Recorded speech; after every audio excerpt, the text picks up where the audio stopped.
And to get straight to the point, if you're in a full-time job, then you'll know all too well how much limited time you have to spend training your skills and getting good at the games. Unfortunately, that doesn't stop you still enjoying games, so somehow you've got to marry the two to find some sort of happy medium. The game that I'm playing at the moment is the Fortnite no build mode. Unfortunately, Fortnite is a Battle Royale, and Battle Royales probably are the worst in having lulls and dead zones in your time. You're not actually using any of your mechanics, so you kind of end up where this situation where you'll shoot for a very brief period of time and then you're back to waiting. So if you're on the PC, here's a really simple tip I want you to try if you're playing any Battle Royale, because you will find yourself learning at a much more rapid pace than you usually do. So the thing that I want you to do is when you're playing your BRs, I want you to load up AimLab in the background, or whatever your aim trainer is that you enjoy the most. Put your settings to low, and I want you to make it as performant as you humanly possibly can, because running two games can have a little bit of an overhead.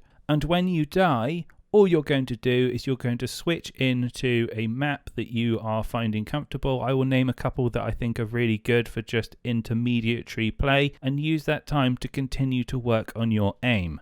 Now, in a game of Fortnite, typically, the time from actually being killed, clicking on to queue me up into the next game, is about 2 to 3 minutes a time. And each round in Aim Labs that I play lasts a minute long. That means you can get 3 rounds before the next map happens. And this will do 2 things for you. So one, it will burn off any adrenaline you have from any kind of close match where your heart's pumping, because while adrenaline's really good at increasing your hand-eye coordination, the hangover from that, when it wears off, will give you a load of jitters and make your aims unsteady. And if you go straight back into a game like that, you'll probably end up dying again and end up in the same situation. And the other thing that it will help you do is iron out any weaknesses that you have. It will allow you to reproduce certain scenarios that you may not be that strong with. And I'll give an example where this really helped me out. So in Fortnite, for example, I was struggling with any vertical style engagements. So if someone came up from underneath me and went up on a vertical climb, or falling down through the sky on a vertical climb,